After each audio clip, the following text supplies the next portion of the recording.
Hi everyone, welcome to Advait Batch. This is Palak Rakhiani, your English educator. Dear class 9 students, hope you all are doing absolutely fine. सब बहुत ही बढ़िया होंगे and ready होंगे आज के इस most important session के लिए.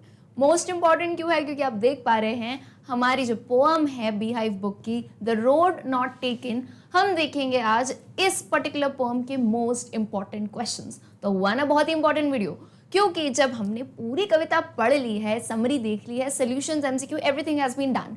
नाउ इट्स हाई टाइम ताकि अब हम ऐसा वीडियो देखें, ऐसी पढ़ाई करें जो हमारे एग्जाम पे फोकस रहे. सो इन दिस पर्टिकुलर सेशन मैंने वो सभी क्वेश्चंस डाले हैं जो जिनकी लाइक बोल सकते हैं ना प्रोबेबिलिटी ज़्यादा है, आपके एग्जाम में पूछे जा सकते हैं. काफ़ी इंपॉर्टेंट क्वेश्चंस हैं and I have tried my level best कि आपके इंग्लिश एग्जाम में जिस तरह का पैटर्न आता है तो थोड़ा बहुत मैंने लिटरेचर सेक्शन का वो बताया है ताकि आपको जो है आइडिया लग जाए. So what are we waiting for? Let's begin with the session. The road not taken, मैं उम्मीद करती हूँ सबको अच्छे से पता होगी, ऑलरेडी साथ में पढ़ चुके हो. So this is the time जब आपके सामने सवाल आएंगे तो आप आराम से उनका आंसर दे पाएंगे. क्लियर है?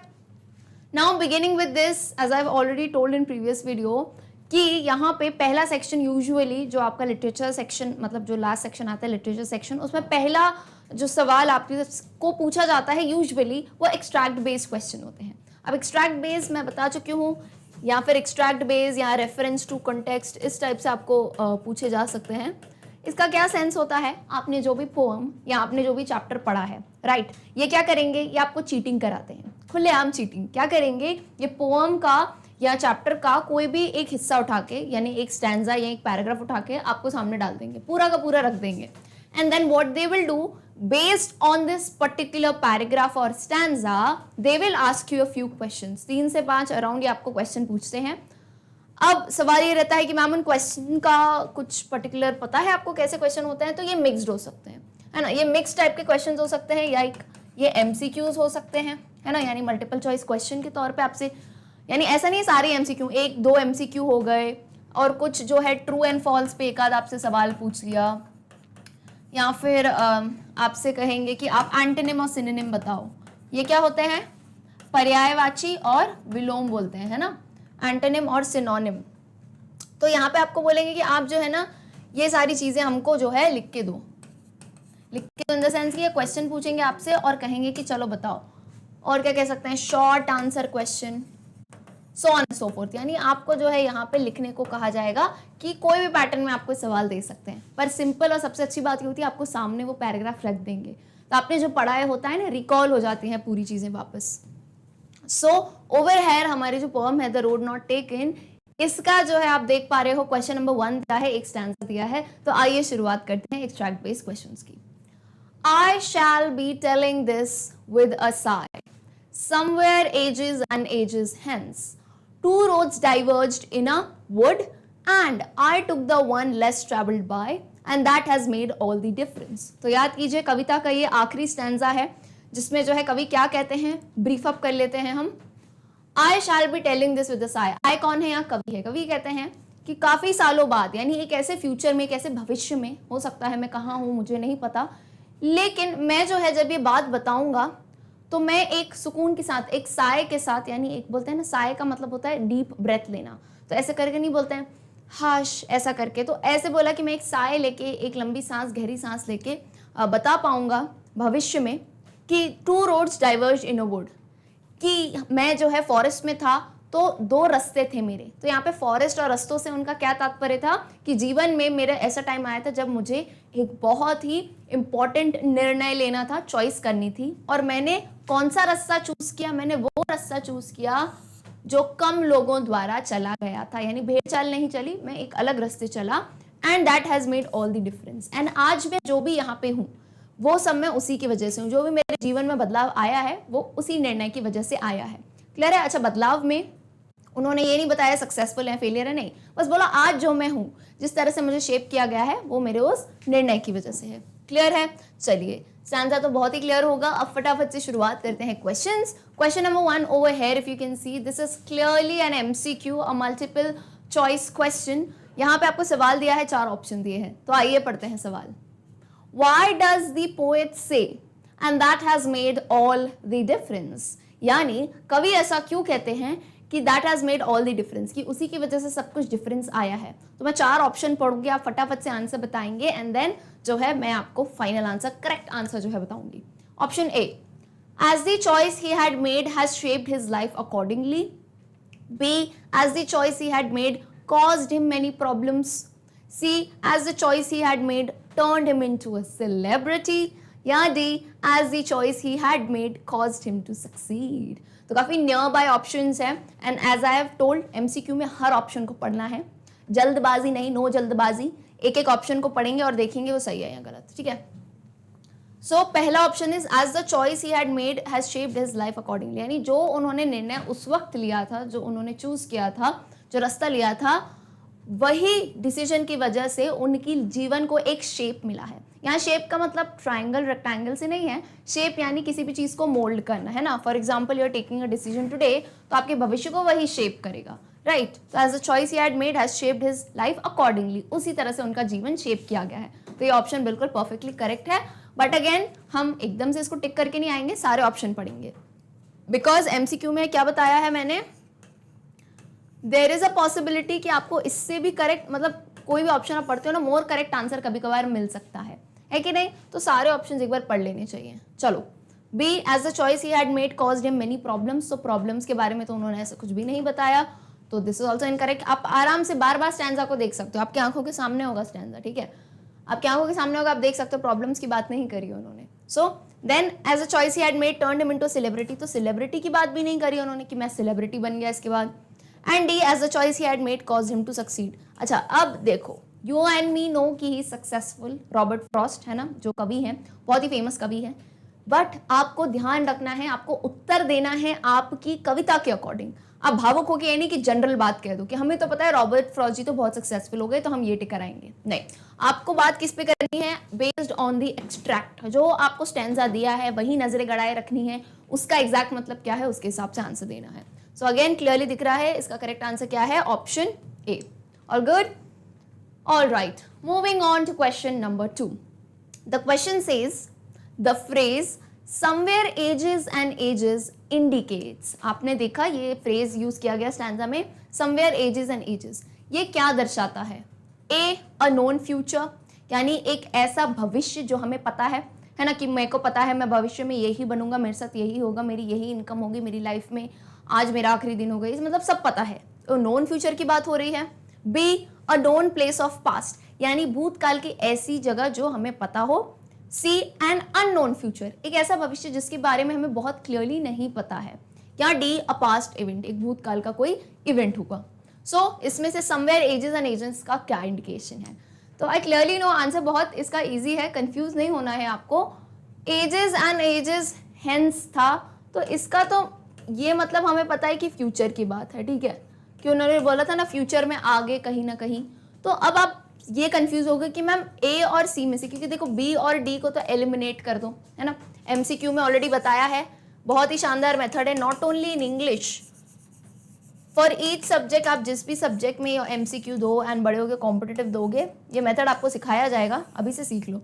एलिमिनेशन मेथड, जैसे रियलिटी शो में कंटेस्टेंट को एलिमिनेट कर देते हैं ना, हटा देते हैं, तो वैसे ही यहाँ हम ऐसे ऑप्शंस को हटा देंगे जो हमें 100% पता है कि भाई कुछ भी हो जाए ये तो ऑप्शन नहीं होगा, तो कुछ भी हो जाए, पास्ट की बात तो हो नहीं रही थी यहाँ पे, तो बी एंड डी को हमने बिल्कुल हटा दिया, बचे कौन, ए और सी। अब फ्यूचर में आप मुझे एक बात बताओ, ये वर्ड जो है समवेयर, इसका मतलब क्या होता है। समवेयर यानी कहीं तो, भविष्य में कहीं तो, मतलब क्या आप श्योर हो, आपने कहा ना इट इज केप्ट समवेयर, ये समवेयर कहीं इधर उधर होगा, तो ऐसा भविष्य जिसके बारे में हमको एग्जैक्टली नहीं पता। एंड ये बहुत सही बात है कि फ्यूचर के बारे में किससे पता है, ठीक है, आपने एक सब्जेक्ट लिया, आपको पता है कि मैं जो है पायलट ही बनूंगा, लेकिन आपको क्या पता फ्यूचर में क्या हो जाए, कोई दूसरी सिचुएशन आ जाए, आप कुछ और बन जाओ, है ना, बट दिमाग में सोच के रखते हैं हम, लेकिन फ्यूचर इज अननोन। तो यहाँ पे एग्जैक्टली बहुत ही क्लियरली जो है कभी समवेयर एजेस एंड एजेंट्स से उनका मतलब है एक unknown future. So see, an unknown future becomes the correct answer. Okay, जब भी आप सॉल्व करेंगे ऐसे अप्रोच लगाएंगे, पूरी चीजों को डिटेल में ध्यान रखेंगे, ठीक है, जल्दबाजी में कोई भी आंसर नहीं देना है। All right, if this is correct then let's move on to third one. Third again एक एमसीक्यू है और बहुत ही ट्रिकी सा क्वेश्चन है। बाकी सारे क्वेश्चन आपके एक्सट्रैक्ट से एग्जैक्ट आप निकाल सकते हो, लेकिन इस क्वेश्चन में थोड़ा आपको दिमाग ज्यादा लगाना है। क्वेश्चन 3 है, What is the poet not likely to say? ध्यान से सुनिए, सवाल क्या कहता है, इनमें से, इन चारों में से ऐसी कौन सी लाइन है जो कवि नहीं बोलेंगे? नॉट लाइकली यानी इस लाइन का बहुत ही कम चांस है ना, कम चांस है कि यार कुछ भी बोल ले, लेकिन ये लाइन तो शायद ये पोम में नहीं बोलेंगे। अब बोलो मैम ये हमें कैसे पता? वो कवि हैं, वो रॉबर्ट फ्रॉस्ट है, उनका जो मन करे वो बोल सकते हैं। आप बिल्कुल सही हो, लेकिन अपने पोम पढ़ी है ना, जब पोम पढ़ी तो पोम का मीनिंग समझ आया है ना, कि कवि की कैसी सोच है, वो क्या कहना चाहते हैं। तो अकॉर्डिंग टू दैट मीनिंग आपको ये अंदाजा लगाना है ना कि कवि क्या नहीं गाएंगे, और इजी है, थोड़ा दिमाग लगाओगे हो जाएगा। पहले चारों लाइंस पढ़ते हैं। ए, I do not regret my choice. B, only if I had taken the other option. C, I don't know why I chose this path. या D, this is the best time of my life. Okay, तो अब इस question को ध्यान से सुनिएगा और समझिएगा। आप मुझे बताओ ये पोएम किसके बारे में है? ये पोएम किसके बारे में है? The road not taken, choices के बारे में है। क्लियरली हर बार हमने कहा है चॉइसेस, जो जीवन में चॉइस होती है उसके बारे में है। So tell me one thing, बहुत ही कॉमन सेंस वाला सवाल है ये, कि आपको जब भी कोई लाइफ में बहुत इंपॉर्टेंट डिसीजन लेना होता है, फॉर एग्जांपल आप 10th क्लास के एंड में हैं, अब आपको डिसीजन लेना है कि हम 11th में क्या सब्जेक्ट लें, तो क्या वो टाइम में आप बहुत ही हैप्पी होगे? अरे बल्ले बल्ले मुझे तो सब्जेक्ट लेना है, बहुत ही मज़ा आ रहा है, कितनी ईजी सी चीज़ है। बोलो कि मैम कैसी बात कर रहे हो, हैप्पी कैसे हो पाएंगे हम? हमारे लिए तो वो बहुत ही कंफ्यूज्ड स्थिति होगी, है कि नहीं? अभी से सोच के लगता होगा ना यार क्या लूँ, कभी लग रहा है पीसीएम ले लूँ, फिर लगता है आर्ट्स ले लूँ, ये ले लूँ, बायो तो पसंद है लेकिन मार्क्स नहीं आ रहे हैं, ये है वो है, तो कितना कंफ्यूजिंग स्टेट रहता है कि नहीं? तो अगर हमारी लाइफ में कंफ्यूजन है तो जाहिर सी बात है कि कोई भी डिसीजन लेने में, कोई भी चॉइस करने में कंफ्यूजन आता है। तो क्या उस टाइम आप सबसे बोलोगे कि ये मेरी जिंदगी का बेस्ट टाइम है, मुझे डिसीजन लेना है? नहीं, that's not the best time. उसमें तो और उल्टा कंफ्यूजन आता है और दुविधाएं आती हैं। तो अब आप कॉमन सेंस लगाओ मेरी इस बात से। यहाँ पे एक लाइन दी है, लास्ट जब पढ़ी तो देखो क्लियरली दिया है यहाँ पे, कवि कहेंगे कि this is the best time of my life, यानी जब उन्हें दो रस्तों के बीच में चूज करना है, पूरी पोम में बता रहे हैं कि वो कितना कंफ्यूज थे। पहले वो पहले रास्ते को देख रहे, फिर दूसरे को।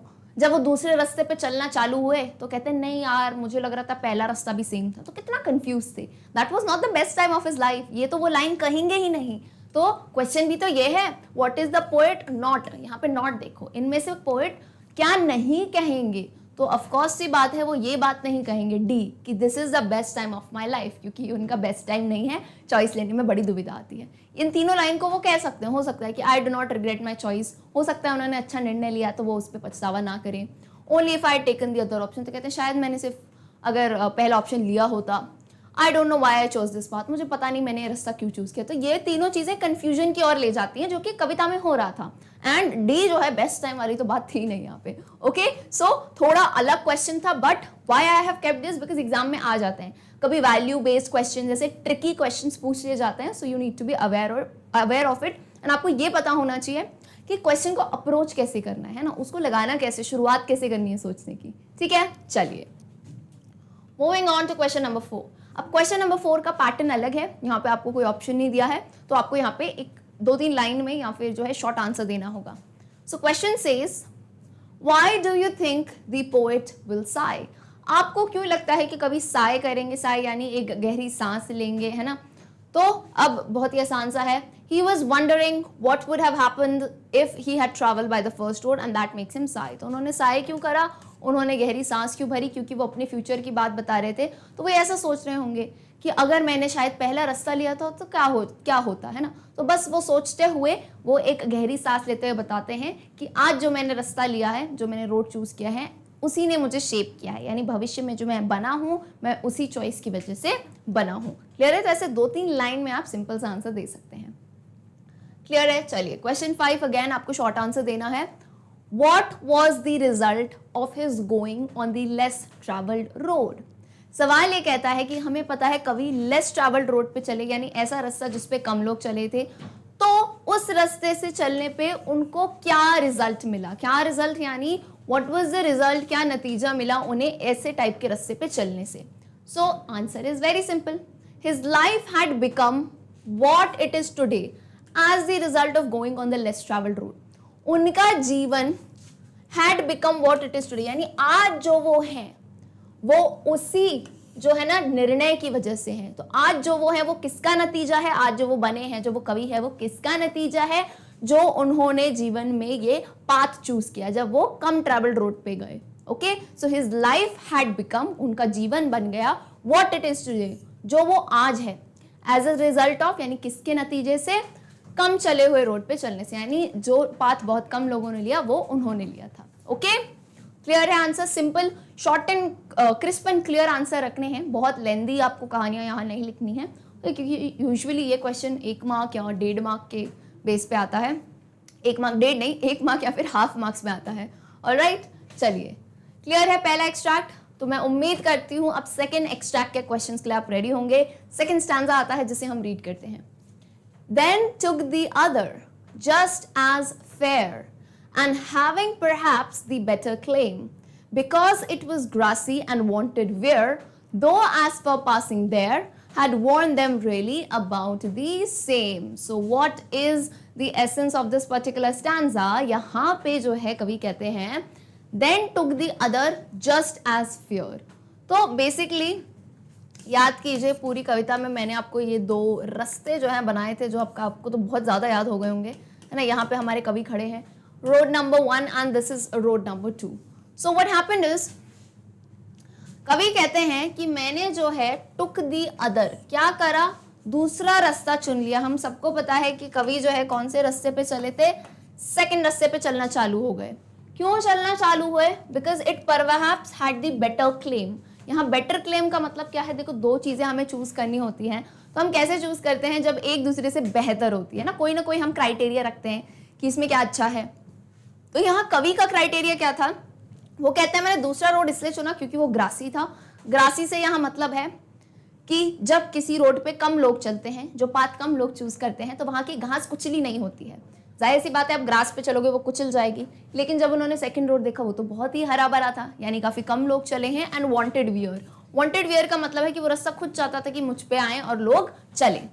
सो though as for passing there had worn them really about the same. So यहाँ कुछ स्टूडेंट्स को कंफ्यूजन आता है इन 2 लाइन में। क्या है ना, आपको कंफ्यूजन है, अरे वो भी तो बेचारे इंसान हैं, उनको भी कंफ्यूजन आया। मैं बताती हूँ क्या। उन्होंने सेकंड रास्ते पे चलना तो चालू कर दिया, फिर वो चलते चलते सोचते हैं, होता है ना कभी आप डिसीजन ले लेते हो, फिर आप सोचते हो, जैसे आपने जो है एक रेड कलर की जो है टी-शर्ट खरीद ली, आप खरीद के घर आ गए, तो खरीद के घर आ गए, फिर आप जैसे ही घर आ रहे हो तो आपको दिमाग में आ रहा है, अरे यार वो जो व्हाइट कलर की थी वो भी थोड़ी सेम ही थी, मतलब है ना, सेम ही था उन दोनों का टेक्सचर और लुक। तो यहाँ कभी भी यही कहते हैं, उन्होंने चलना चालू कर दिया सेकेंड रोड पे, बट फिर कहते हैं though as for the passing there. Passing there का यहाँ पे मतलब क्या है, जो वो रास्ता था, जो वो रोड था, had worn them really about the same. Worn का मतलब क्या होता है, यूज करना किसी चीज को। तो फिर वो सोचते हैं नहीं, मुझे लगता है कि दोनों रास्ते same he amount of people द्वारा यूज किए गए हैं। एक टाइम पे उन्हें ऐसा लगता है, बीच में जो एक स्टेट ऑफ कंफ्यूजन आता है ना, यहाँ आता है। ओके, क्लियर है। पहले उन्होंने सेकंड रास्ता चूज किया, देन हल्का सा उन्हें जो है वो कंफ्यूजन आता है, वो कहते हैं कि नहीं, मुझे लगता है दोनों ही रास्ते जो है सेम चले गए हैं। क्लियर है। चलिए, if the stanza is clear so we can solve the questions very nicely. Question number 1. The poet has used a poetic device in line 1 and line 3 of the extract. Identify the poetic device used from the following. A. Repetition. B. Enjambment. C. Anaphora. Or is it D. Alliteration? अब यहाँ आता है बहुत ही important सवाल, किसके ऊपर? poetic device के ऊपर। If you all remember while teaching the poem, कविता पढ़ाते टाइम मैंने आपको क्लियरली इस कविता में और इस पर्टिकुलर स्टैंजा में क्या पोएटिक डिवाइस यूज किया है बताया था। तो अब आपका टाइम है आंसर देने का। MIQs इंपॉर्टेंट इसलिए हैं क्योंकि यहाँ आपको सीखने को मिलता है। तो ये जितने पोएटिक डिवाइस हैं, हर ऑप्शन, ये जो 4 ऑप्शन हैं, इनको मैं आपको एक बार समझा देती हूँ, तो क्या है आपका रिविजन भी हो जाएगा एंड आप आंसर भी अच्छे से बता पाएंगे।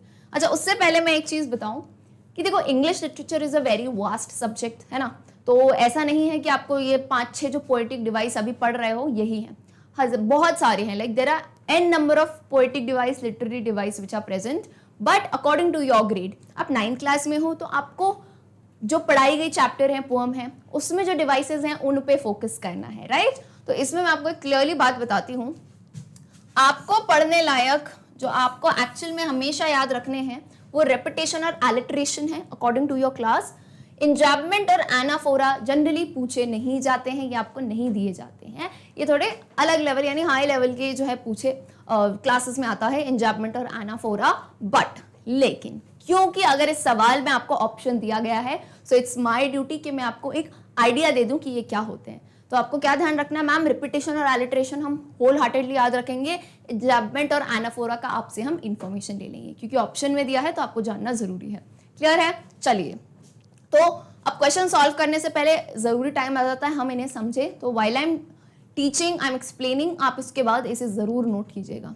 चलिए शुरुआत करते हैं सबसे पहले रिपीटेशन की। अच्छा, रिपीटेशन वर्ड का ही मतलब अपने आप में क्या है? रिपीट करना, है ना।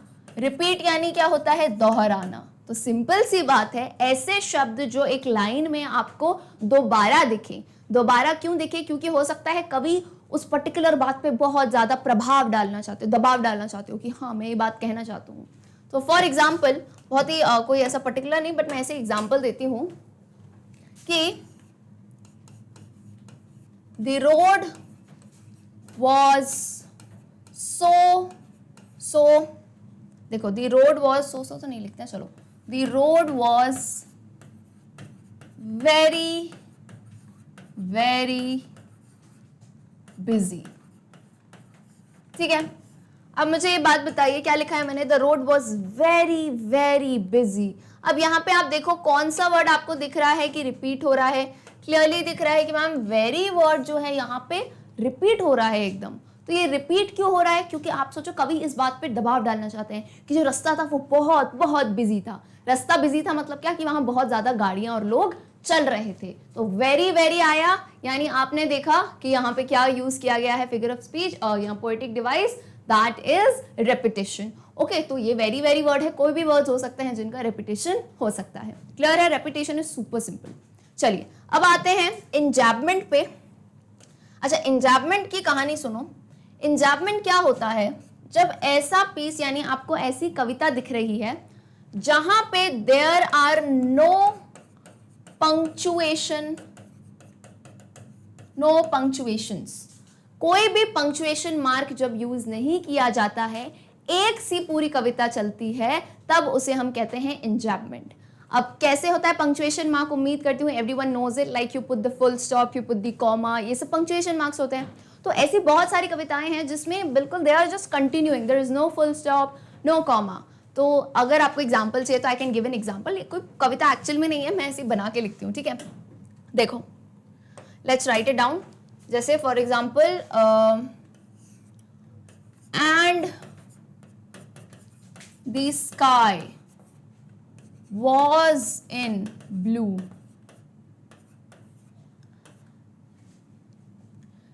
it was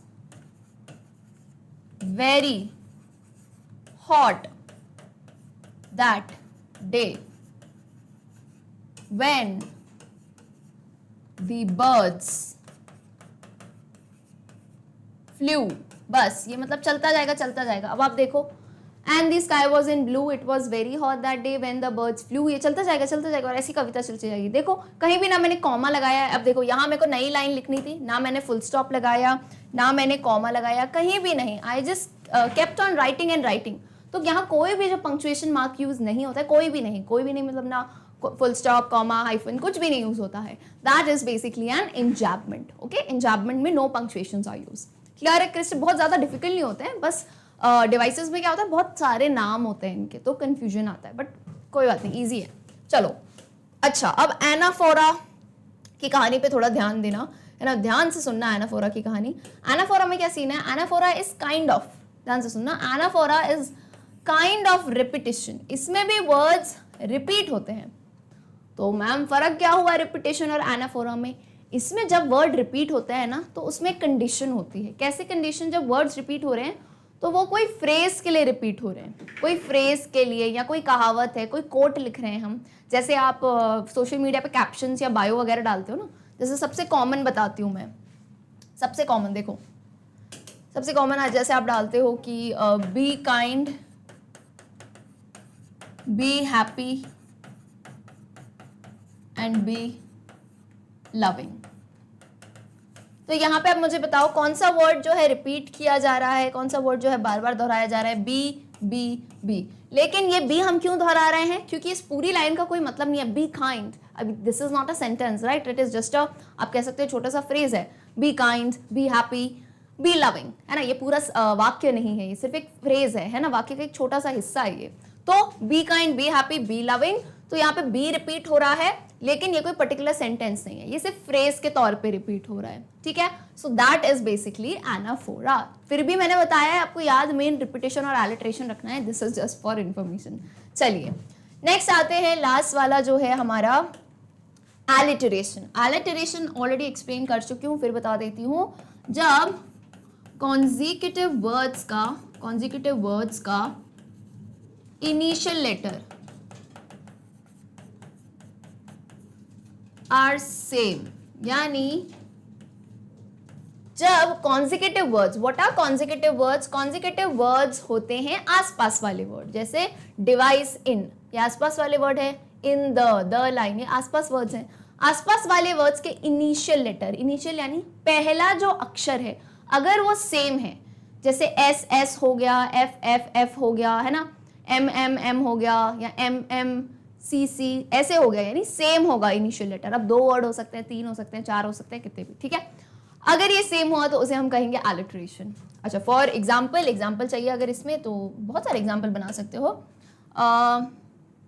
जैसे हम कह सकते हैं पिंक पांडा, ठीक है, व्हेन आई सेड पिंक पांडा हो गया, पिंक में ही लिखा है देखो, पिंक पांडा हो गया, रेड रोज हो गया। तो क्या है इन, देखो कॉन्जिक्यूटिव वर्ड्स है, red rose right, red rose right, तो आर आर आर हो गया। तो इनिशियल लेटर आप देखो इन सब का क्या है, इसका initial letter R R R है, तो ये हो गया एलिटरेशन। इनिशियल लेटर पी और पी है, तो ये हो गया एलिटरेशन। इज इट क्लियर और not? I just want you all to फटाफट से एक इसका आप स्क्रीनशॉट ले लो ताकि हम इस क्वेश्चन को सॉल्व करें। सो मूविंग ऑन, अगर ले लिया हो स्क्रीनशॉट तो आगे आए, ये डन है ना। चलो, सारी अगर चीज़ें याद हो गई हैं तो सवाल क्या कहता है, अब एक्चुअल सवाल पे आता है कि पोएट ने लाइन 1 और लाइन 3 में पोएटिक डिवाइस यूज़ किया है। तो ज़रा मैं आपको दिखा देती हूँ एक्सट्रैक्ट। लाइन 1 कौन सी है, ये, एंड लाइन 3 है ये। क्लियर है? चलो अब मुझे बताओ कौन सा पोएटिक डिवाइस यूज़ किया गया है लाइन 1 और लाइन 3 में। तो एक एक करके चलें। पहला क्या था, रिपीटेशन था। क्या कोई भी वर्ड रिपीट हो रहा है? Then took the other just as fair, यहाँ तो कोई वर्ड रिपीट नहीं हुआ। Third line, because it was grassy and wanted wear, तो 2 तो निकल गए लाइन से। कौन निकल गए? रिपीटेशन भी गया और एनाफोरा भी गया, ठीक है, दोनों क्योंकि रिपीट पे थे, तो ये दोनों तो नहीं होंगे। बचा कौन? इंजैपमेंट, और दूसरा कौन सा था? एलिट्रेशन। अच्छा, इंजैपमेंट में क्या था याद करो, पंक्चुएशंस नहीं होते हैं। अब यहाँ क्लियरली देखो, एक लाइन में ही 2-2 पंक्चुएशन मार्क्स हैं, 2-2 कॉमा है। क्लियर है? थर्ड में भी आप देख रहे हो यहाँ पे जो है सेमीकोलन है, तो क्या ये इंजैपमेंट होगा? नहीं, इंजैपमेंट भी नहीं होगा। बचा क्या? एलिटरेशन। What was alliteration? पास वाले वर्ड्स का जो है इनिशियल लेटर अगर सेम हो। तो आइए पढ़ते हैं पहली line. Then took the other, लो भाई क्लियरली दिख रहा है, देन यानी टी देखो, टी देखो, टी देखो, तीनों में तीनों कॉन्जिक्यूटिव वर्ड्स हैं, आसपास हैं, और पहला लेटर क्या है इनका? टी। तीसरी लाइन में भी देखते हैं, because it was grassy and wanted wear, wanted wear यानी W और W, and remember while I was teaching the poem मैंने wanted wear बताया था कि ये क्या है, एक alliteration है, right? तो clear हो गया कौन सा figure of speech, कौन सा poetic device है, this is alliteration. So D becomes the correct answer. ये अच्छे questions होते हैं poetic device पे, usually question पूछ लिए जाते हैं, तो आप ज़रूर से याद रखें। चलिए, उम्मीद करती हूँ अच्छी इन्फॉर्मेशन मिली इस पर्टिकुलर क्वेश्चन से। तो आते हैं क्वेश्चन नंबर 2 पे। Question number 2 is fill up. आप देख सकते हो यहाँ पे आपको फिल इन द ब्लैंक्स करना है। क्या है? The word dash in the extract is the opposite of halting, यानी ये जो पर्टिकुलर स्टैंजा था उसमें एक ऐसा शब्द है जो किसका ऑपोजिट है? हॉल्टिंग वर्ड का। ऑपोजिट समझ गए ना? ऑपोजिट क्या होगा? हमें एंटोनिम बताना है, या फिर हिंदी में क्या कहते हैं? विलोम, ठीक है, उल्टा। अब मुझे बताओ, किसी चीज का उल्टा बताने से पहले उल्टा मीनिंग बताओगे तो तुम्हें एक्चुअल मीनिंग तो पता होना चाहिए। तो हॉल्टिंग वर्ड का मीनिंग आपको पता है? अच्छा, याद कीजिए, इंग्लिश लर्न करना इज नॉट वेरी डिफिकल्ट। आपको रोजमर्रा की जिंदगी की चीजें याद करो। कभी ट्रेन वगैरह में गए हो तो कभी आपने देखा है, चेक करते हो ट्रेन का स्टेटस, तो आता है नेक्स्ट हॉल्ट, यानी नेक्स्ट स्टॉप आता है कि अगला स्टॉप या अगला हॉल्ट कहाँ पे है। So what is the meaning of halt? Halt का मतलब है कोई स्टॉपेज, है ना, स्टॉप करना, रुकना, यानी यहाँ कोई ठहराव आप मान सकते हो, राइट, रुकना। तो अब आपको क्लियरली 4 ऑप्शंस दिए हैं, you need to check that what is the opposite, उल्टा क्या है यहाँ पे रुकने का। A passing, B warn, C grassy, या डी क्लेम। तो रुकने का उल्टा क्या होगा, क्लेम तो होगा नहीं, ग्रासी भी नहीं होगा, वार्न भी नहीं होगा, सीधी सी बात है पासिंग। पासिंग यानी चलते जाना, हॉल्टिंग यानी रुकना, पासिंग यानी चलते जाना, वहां से पास हो जाना। तो क्लियरली आंसर पता चल गया ऑप्शन ए। तो कैसे अप्रोच करोगे, कभी भी ऑपोजिट आता है या सिनोनिम भी आता है तो आप पहला जो वर्ड दिया है उसका मीनिंग याद करोगे, उसका मीनिंग चाहो तो साइड में ऐसे लिख भी दिया करो अपने लिए, and then you check the options. Is it clear? Wonderful. Moving on to question 3। Question 3 क्या है? क्वेश्चन 3 कहता है just as fair in the extract means, यानी एक्सट्रैक्ट में यहाँ पे जस्ट एज फेयर दिया गया था फर्स्ट लाइन में ही, उसका मतलब क्या है? A, the second road was as beautiful as the first one. B, the second road was less beautiful than the first one. C, the second road was more beautiful than the first one. या D, the second road was longer than the first one. तो आपको एक चीज बताओ, just as word का मतलब पता है आपको? just as यानी बिल्कुल वैसे ही, है ना, जैसे just as यानी बिल्कुल वैसे ही, है ना, बिल्कुल वैसे ही। बिल्कुल वैसे ही का मतलब क्या होता है? सेम। यहाँ पे हम ये थोड़ी ना बता रहे कि कोई किसी से ज्यादा है, कोई किसी से कम है, हम कह रहे हैं जस्ट एज फेयर, यानी बिल्कुल उसी के जैसा ही सुंदर। यहाँ फेयर का मतलब क्या है? सुंदर। जैसे रोड है ना, तो बहुत अच्छा दिख रहा है, हरा भरा दिख रहा है, तो जस्ट एज फेयर यानी सेम। तो यहाँ पे आप क्लियरली देखो, पहला दिया है the second road was as beautiful as the first one. As beautiful यानी पहले रोड जितना ही वो सुंदर था, यानी सेम वाली बात हुई, बिल्कुल करेक्ट है। सेकंड ऑप्शन में कह रहा है लेस, कम या ज्यादा वाली बातें तो है ही नहीं, और लॉन्गर वाली बात भी यहाँ पे नहीं की गई है। तो करेक्ट ऑप्शन क्या हो जाता है? Option A, just as fair यानी उसी के जितना सुंदर। तो दोनों को तुलना की गई है और कहा गया है कि दोनों सेम है। Okay, wonderful. तो थर्ड का करेक्ट आंसर हो गया option A. Moving on to question 4। Question 4 में अब आप देखेंगे यहाँ पे पैटर्न में थोड़ा बदलाव है। ये क्वेश्चन है ट्रू एंड फॉल्स के बेस पे। State whether the following statement is true और फॉल्स, यानी आपको एक बात दी गई है, आपको बताना है अकॉर्डिंग टू द पोएम, जो कविता हमने पढ़ी है उसके अनुसार क्या ये बात सही है या ये बात गलत है। So the line is the narrator choose the road that was grassy and less travelled. Narrator कौन? यानी जो कहानी सुना रहे हैं, यानी जो हमारे कवि हैं। तो उन्होंने कौन सा रास्ता चुना? ऐसा रास्ता चुना जो ज्यादा ग्रासी था, जिसमें बहुत ज्यादा हरियाली थी, and that was less travelled. तो क्या ये बात सही है या गलत? तो बोलो मैम बाएं हाथ का खेल है ये तो हमारा, इतनी बार आपने पढ़ा दिया है, बिल्कुल सही बात है, दिस इज एब्सोल्युटली ट्रू। हमारे जो कवि है रॉबर्ट फ्रॉस्ट, उन्होंने एक ऐसी राह चुनी जो कम लोगों ने चली थी। तो क्विक से आंसर हो गया और क्विक से मार्क्स आ गए आपके। चलो, तो क्वेश्चन 5 आता है अगेन, किस पे बेस है? ये शॉर्ट आंसर वाले पे। तो आपको डिटेल में यानी लाइन में आपको इसमें आंसर लिख के देना है। So question says, why did the second road present a better claim than the first one? Interesting question. Why did the second road? तो फिर से वही 2 राह बना देती हूँ मैं, है ना, डायग्रामेटिकली चीजें याद होती है। फर्स्ट रोड, सेकंड रोड, ये रहे कवि। चलो, अब बोल रहे हैं कि सेकंड रोड ने एक बेटर क्लेम कैसे प्रेजेंट किया पहले वाले से। बेटर क्लेम यानी क्या? क्लेम करना यानी क्या? कुछ ऐसे पॉइंट्स थे सेकंड रोड के पास जो फर्स्ट रोड के पास नहीं थे, यानी सेकंड रोड के पास ऐसी कुछ क्वालिटीज थी जो कि फर्स्ट रोड के पास नहीं थी। तो वही पूछ रहे हैं, ऐसी क्या क्वालिटी थी? तो क्लियरली पता है हमें सेकंड रोड कैसा था, बहुत ज्यादा ग्रासी था, हरा भरा था, उस पर कम लोग चले थे, राइट। तो यही चीज जो थी जो सेकंड रोड को खास बनाती है। So you just need to write the answer. The second road presented, एक चीज याद रखिए, 9th क्लास में आ गए तो ऐसे नहीं, आपको शॉर्ट ट्रिक करनी है। क्वेश्चन दिया, उसका खटाक डायरेक्ट आंसर लिख दिया, नहीं। दिस इज इंग्लिश, या स्टडिंग लिटरेचर। आप साइंस या सोशल में नहीं हो कि आपको क्वेश्चन पूछा आपने सिर्फ आंसर लिख दिया। जैसे कोई भी आपसे क्वेश्चन पूछा तो आपने आंसर लिख दिया स्टमक, आपने पूरी लाइन नहीं लिखी, ठीक है भाई, साइंस वगैरह में फिर भी शायद चल जाता है, लेकिन इंग्लिश में नहीं चलेगा। इंग्लिश में आपने पता है ना तरीका क्या होगा, क्वेश्चन दिया है उसको उठा के लिखो कि the second road presented a better claim than the first one because it was still grassy, यानी वो अभी तक बहुत हरा भरा था, काफी कम लोग उस पर चले थे, and had not been used by many travellers, और बहुत ज्यादा यात्रियों द्वारा उसे यूज नहीं किया गया था।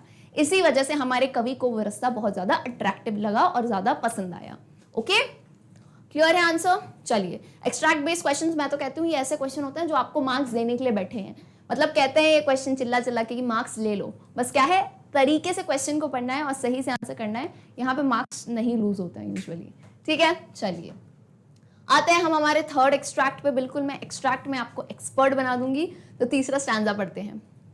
And both that morning equally lay in leaves no step had trodden black. Oh, I kept the first for another day. Yet knowing how way leads on to way, I doubted if I should ever come back. So यहाँ पे कवि क्या कहते हैं कि जब सुबह हुई तो उन्हें लगा both that morning equally lay. both यहाँ पे किसके लिए कहा गया है? रास्ते के लिए, कि वो रास्ता जो है ना सुबह जब मैंने देखा तो मुझे दोनों रास्ते जो है सेम दिख रहे थे, इक्वल दिख रहे थे। क्यों? क्योंकि in leaves no step had trodden black. पत्तों में नो स्टेप, यहाँ स्टेप से मतलब है जब हम ये पैर का कदम रखते हैं ना उसे स्टेप कहते हैं। तो in leaves no step had trodden black, यानी पत्तियां कब काली हो जाएंगी? जब उन पे कोई पैर रखेगा। लेकिन जब उसने देखा तो पत्तियां काली नहीं थी, यानी उन पे काफी कम लोग चले थे, तो दोनों रास्ते सेम लग रहे थे उन्हें। फिर वो सोचते हैं oh I kept the first for another day, यानी अब जब उनने दूसरा रास्ता चूज कर लिया था, यानी ये कवि कब कह रहे हैं? जब वो सेकंड रास्ते पे चलना चालू हो गए, यहाँ पे चलना चालू हो गए। फिर वो सोचते हैं कि यार फर्स्ट रास्ता भी तो ठीक था, पर मैं जो है ना अगले दिन आके, दूसरे दिन आके मैं जो है इस रास्ते पे भी चल दूंगा, यानी दूसरे दिन मैं आऊंगा बहुत ज्यादा यू टर्न लेके और पहले रास्ते पे चलने लगूंगा। Yet knowing how way leads on to way, yet यानी उन्होंने ये ऐसी मतलब ना बचकानी सी बात कही कि मैं दूसरे रास्ते पे अगले दिन चल दूंगा। लेकिन उनको ये पता था, उनको अंदर ये पता था कि कैसे वे लीड्स ऑन टू वे, यानी एक रास्ते से दूसरा रास्ता, दूसरे से तीसरा निकलता जाता है। आपको पता है ये रास्ता यहाँ थोड़ी ना खत्म है, आगे जाओगे लेफ्ट टर्न राइट टर्न। तो यहाँ क्या मतलब है कि जीवन में भी आपने अगर कोई राह चुन ली है सोच समझ के चुने, क्योंकि आपको पता है आपको उसमें आगे बढ़ना है। एक चीज करोगे दूसरी, जैसे आपने सोचा मेरे को इंजीनियर बनना है, पीसीएम ले लिया आपने, ठीक है। अब पीसीएम ले लिया आपने, इंजीनियर्स बैचलर्स कर लिया, बीटेक कर लिया, फिर एमटेक कर लिया, फिर आप सोचोगे नहीं नहीं नहीं नहीं मैं वापस आता हूँ, मैं ये सब डिलीट कर देता हूँ, मैं जो है फिर से पीसीबी ले लेता हूँ या मैं फिर से आर्ट्स ले लेता हूँ। तो वो काफ़ी चीज़ें मुश्किल हो जाती हैं, जो कि पॉसिबल यूजुअली नहीं होता है। तो वैसे ही यहाँ कहा है कि कवि ने ये बात बहुत ही बचकाने तरीके से कही, क्योंकि उन्हें पता था कि कैसे एक रास्ते से दूसरा निकलता है। आई doubted if I should ever come back. तो लास्ट में वो कहीं ना कहीं हल्का सा संदेह कर रहे हैं। इंसान ही है तो इंसान कभी कंफ्यूज होता है, तो वो डाउट करते, एक संदेह कर रहे थे कि शायद क्या मुझे कभी वापस आना चाहिए या फिर नहीं, ओके, या कभी आ पाऊंगा या फिर नहीं। ऑलराइट, चलिए स्टैंजा क्लियर है। तो आते हैं हम यहाँ पे हमारे क्वेश्चन पे। क्वेश्चन कहता है what does both refer to. यहाँ आप देखो पीछे शुरुआत में बोथ लिखा गया है ना, तो यहाँ बोथ किसको दर्शाता है? अभी मैंने पढ़ाते टाइम बताया था, is it A choices, B decisions, C roads या डी करियर्स। बोथ किसके लिए कहा है? And both burning that equally lay. तो बोथ से कवि का क्या कहने का मतलब है? रोड, वो रास्ते के बारे में बता रहे थे कि दोनों रास्ते मुझे सेम लग रहे हैं। तो यहाँ C roads is the correct answer. Okay, easy question it was. Question number 2, what is the condition of the thing that they are talking about. यानी वो चीज जिसके बारे में कवि बात कर रहे हैं उसकी हालत कैसी है। जैसे यहाँ पे बोथ कहा है ना, तो अभी तो पिछले क्वेश्चन में अपन ने बता दिया बोथ क्या है? रोड है। तो आपसे पूछ रहे हैं उन रास्तों की कंडीशन कैसी थी, दोनों रास्तों की। Both of them are same, both of them are used, both of them are clean या both of them are dirty. यानी दोनों रास्ते सेम थे, दोनों रास्ते यूज किए गए थे, दोनों रास्ते साफ थे या दोनों रास्ते डर्टी थे। तो आराम से स्टैंजा देखोगे क्लियरली समझ आ जाएगा क्या बात की गई है यहाँ पे। बोथ दैट मॉर्निंग इक्वली ले। इक्वली ले का मतलब क्या है? कवि ये कहना चाह रहे हैं कि जब मैं देख रहा हूं तो मुझे लग रहा है दोनों रास्ते कैसे हैं? सेम है। क्लीन और डर्टी की यहाँ तो कोई बात की ही नहीं गई है कि साफ है खराब है, ये बात तो थी नहीं। अच्छा, अब यूज्ड से ये मतलब है कि उन रास्तों को यूज किया गया है। तो आप अगर सेकेंड लाइन पढ़ोगे, सेकेंड लाइन में क्या दिया गया है? इन लीव्स नो स्टेप है ट्रॉडन ब्लैक, यानी पत्तों पे कोई भी नहीं चला है। नहीं चला है इतना यानी यूज नहीं किए गए हैं। तो सेकेंड वाला ऑप्शन भी आपका आंसर नहीं होगा। करेक्ट आंसर क्या है? Option A, that both of them are same. Okay, alright, correct answer मिल गया है। तो आते हैं क्वेश्चन नंबर 3 पे। Question number 3 says what does the poet choose. यानी कवि ने कौन सा रास्ता चुना फाइनली? फर्स्ट चुना या सेकंड चुना? A first one, B second one, C he turn back यानी वो लौट के वापस आ गए, या D he travelled both of them one by one. यानी दोनों रास्ते जो है उन्होंने एक एक करके चले हैं। तो करेक्ट सा आंसर है, सिंपल सा आंसर है। बार बार मतलब मुझे लग रहा है ये क्वेश्चन आएगा ना, सबको दिमाग में मेरी बनाई हुई है इमेज आएगी 1 और 2, और पोएट कहाँ चल रहे हैं, ये हमारे कवि है जो कि सेकंड रास्ते पे चल रहे हैं। तो पोएट ने कौन सा रास्ता चूज किया, the second one. Is it clear? All right, moving on to the next question, question 4। ये अगेन आपको जो है वाक्य में, सेंटेंस में आंसर देना है इसका। Let's read the question. What is the poet talking about in the given lines? दी गई लाइनों में कवि किसके बारे में बात कर रहे हैं, यानी जो आपको स्टैंजा दिया है उसमें कवि किसके बारे में बात कर रहे हैं। सो the poet is talking about the dilemma of choices. Simple सा आंसर। हमें पता है इस पोएम का एसेंस क्या है। पोएम का एसेंस है कि कैसे हम जो है जीवन में दी गई चॉइसेस से कंफ्यूज हो जाते हैं। डिलेमा का मतलब क्या होता है, जब आप in a state of confusion हो। So in the given lines the poet is talking about the dilemma of choices. देखो कैसे वो कहते हैं कि मुझे, अब मैं सेकंड रास्ते पे चल रहा हूँ तो मुझे दोनों रास्ते सेम लग रहा है पहला भी सेम था, ये भी था, तो वो कौन सी स्टेट में है, कंफ्यूजन की स्टेट में है। Okay, so the poet is talking about the dilemma of choices. Clear? Question number 5। Why was the poet made to choose? यानी कवि को ऐसा क्यों था कि उसको कोई ना कोई चॉइस करनी पड़ी। मतलब समझ आया कि यार 1 और 2 रोड चुनना ही क्यों है, ये ऐसा स्थिति आई ही क्यों। तो आपको क्लियरली पता है वो एक ऐसे पॉइंट पे आ गए थे। अब कभी रास्ते में ऐसा पॉइंट नहीं आता लेफ्ट या राइट है, सीधे है ही नहीं। अब सीधे अंदर थोड़ी ना घुस जाओगे दीवार के, लेफ्ट या राइट तो लेना ही पड़ेगा। तो जीवन में जब ऐसा कोई जंक्शन आता है, ऐसी स्थिति आती है कि अब तो चॉइस लेनी ही पड़ेगी, या तो राइट या तो लेफ्ट। ठीक है, सो आंसर भी इस तरह का रहेगा। The poet was made to choose because he could only travel by one road। जाहिर सी बात है, दो नाव में तो नहीं पैर सवार कर दिए हमने कि एक नाव यहाँ एक नाव यहाँ, पर ऐसा होगा नहीं है ना। सब जो है ना अजय देवगन नहीं बन सकते कि एंट्री कर रहे हैं बढ़िया, ऐसे नहीं होता भाई कि 2 नाव में पैर सवार है। तो वैसे ही है कि कभी एक ही रोड पर ट्रैवल कर पाएंगे, तो तभी जो है उन्हें कोई ना कोई एक चॉइस लेनी पड़ेगी। Okay, I hope this is clear. Extract based questions are very clear. तो आते हैं हम हमारे अगले टाइप के क्वेश्चंस पे। The next type of questions are short answer type questions. ये क्वेश्चंस यूजुअली आप मानिए 2 से 3 मार्क्स में पूछे जा सकते हैं। इसमें आपको बहुत लंबी डिटेल नहीं लिखनी है, लेकिन जो क्वेश्चन दिया है उसका थोड़ा क्रिस्प में आंसर लिखना है। ओके, आपको एग्जाम में यूजुअली वर्ड लिमिट भी देते हैं, तो आप उसको भी ध्यान रखते हुए कितने मार्क्स का है आप अपना आंसर कोट करेंगे। So question number 1 here on your screen is describe the 2 roads that the poet finds. Which road did he choose? As I've always told, question को अच्छे से पढ़ें। जितने भी प्रश्न पूछे गए हैं, जैसे एक क्वेश्चन में पार्ट्स होते हैं, 1 2 3 प्रश्न हैं, हर पार्ट का आप उत्तर देंगे because each of them contains marks. So यहाँ सवाल है कि पहला क्या करना है आपको, डिस्क्राइब कीजिए। किसके बारे में बताइए? जो पोएट को 2 रास्ते मिले हैं 1 और 2, उनके थोड़ा बारे में बताइए, और फिर बताइए कि कवि ने फाइनली कौन सा रास्ता चूज किया।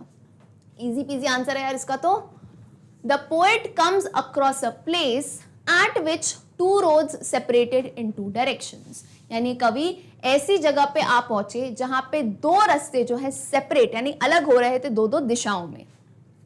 One road is well used, whereas the other one did not appear to have been walked over। यानी वन रोड यानी जो पहला रास्ता था उसको काफी ज्यादा यूज किया गया था, वेल यूज था, काफी लोग उस पर चले थे। वेयरएज यानी जबकि जो अदर रोड है, दूसरा रोड है, वो ज्यादा यूज नहीं दिख रहा था क्योंकि वो बहुत ज्यादा ग्रासी था, हरा भरा था।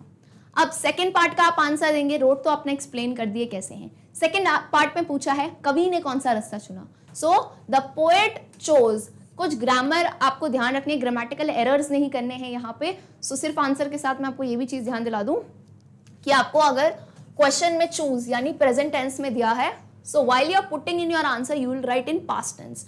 तो चूज का पास्ट टेंस क्या होगा? चोज। तभी मैंने यहाँ चोज लिखा है, ठीक है।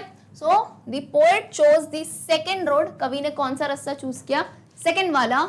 as it looked much more promising to him। so now यहाँ पे मैंने आंसर को थोड़े अलग तरीके से लिखा है। it depends, अगर कुछ स्टूडेंट्स को लगता है कि नहीं मैम हमको याद नहीं हो पाएगा, तो आप ये भी लिख सकते हैं because as it looked, या तो ये लिख सकते हो या लिख सकते हो more grassy and less traveled।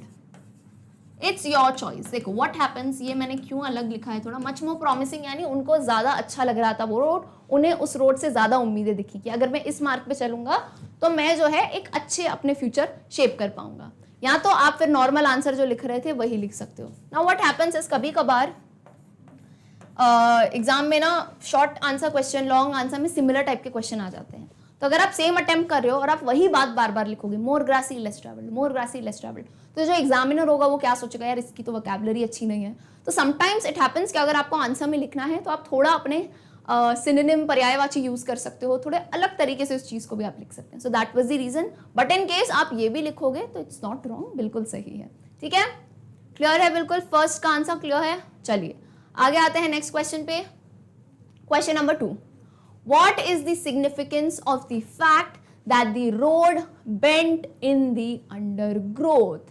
यानी ये लाइन आपको याद है कि कवि कह रहे थे मैं एक ही दिशा तक देख पा रहा था, एक ही दूरी तक देख पा रहा था, क्योंकि जो रास्ता है इन झाड़ियों में और इन बुशेस जो बहुत ज्यादा ग्रोथ हो गई थी वहां से मुड़ रहा था। होता है ना, हम किसी जगह खड़े हो, हमें रास्ता देखना हो तो वो रास्ता हमें पूरा नहीं दिखता, क्योंकि एक पॉइंट ऐसा आता है जब बहुत ज्यादा घास वगैरह प्रेजेंट होती है और रास्ता मुड़ने लगता है, तो वहां तक हमारी विजन वहीं तक जा पाता है। तो यही इस लाइन का सिग्निफिकेंस है। अच्छा, सिग्निफिकेंस से मतलब क्या है, एक चीज मैं बताती हूँ, तुमको सिर्फ ये एक्सप्लेन नहीं करना है कि झाड़ियां हैं और दिख नहीं रहा है। सिग्निफिकेंस का मतलब है कि कवि का इससे कहने का तात्पर्य क्या है, कोई अलग मीनिंग है ना, तो अलग मीनिंग आपको बताना है कि जीवन से रिलेटेड कैसे जीवन में बदलाव आते हैं, हमें भविष्य क्लियरली नहीं दिख पाता है। बेंट इन द अंडरग्रोथ उसका प्रतीक है। ओके, आंसर बताती हूँ तो और क्लियर होगा। The bend in the undergrowth obstructs the vision of the traveler and he can't see where the road leads. This image expresses the significance that the future is unknown, mysterious and surprising. One can't know what it will bring. तो आइए word to word समझते हैं। Bend in the undergrowth क्या करता है, obstruct करता है। obstruct का मतलब क्या होता है, किसी भी चीज में बाधा डालना। यानी अगर कोई रास्ता है, जैसे मान लो यहाँ से मैं देख रही हूँ, लेकिन यहाँ पे बहुत ज्यादा ग्रास आ गई, इतनी लंबी लंबी जो है ना यहाँ पे ग्रास आ गई। जब बहुत लंबी ग्रास आती है ना तो रास्ता आगे का दिखता नहीं है ना, धुंधला हो जाता है।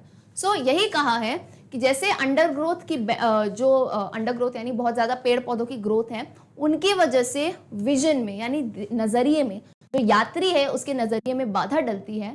And he can't see where the road leads, और उसे दिखता नहीं है कि ये रास्ता कहाँ को जा रहा है। So this image expresses the significance, यानी ये बात किसे दर्शाती है कि फ्यूचर यानी इसी बात की तरह जो इंसान का भविष्य है वो कैसा है, अननोन, यानी हमें एग्जैक्टली तो नहीं पता। अरे हमें तो ये भी नहीं पता कि अगले पल क्या होगा, तो एग्जैक्टली नहीं पता हमें भविष्य में क्या होगा, तो फ्यूचर अननोन है, मिस्टीरियस है। मिस्टीरियस यानी बहुत सारे राज से भरा हुआ है एंड सरप्राइजिंग है, और हर मोड़ पे हमें नए नए सरप्राइजेस आते ही रहते हैं, right. And one can't know what it will bring, यानी किसी को नहीं पता कि भविष्य हमारे लिए क्या तैयार रख रहा है। होता है ना, कभी हम किसी एक चीज के लिए सोच के रखते हैं, बट किस्मत ने हमारे लिए कुछ और ही लिखा होता है, हमने जो है अलग ही चीजें रहती है, इजंट इट।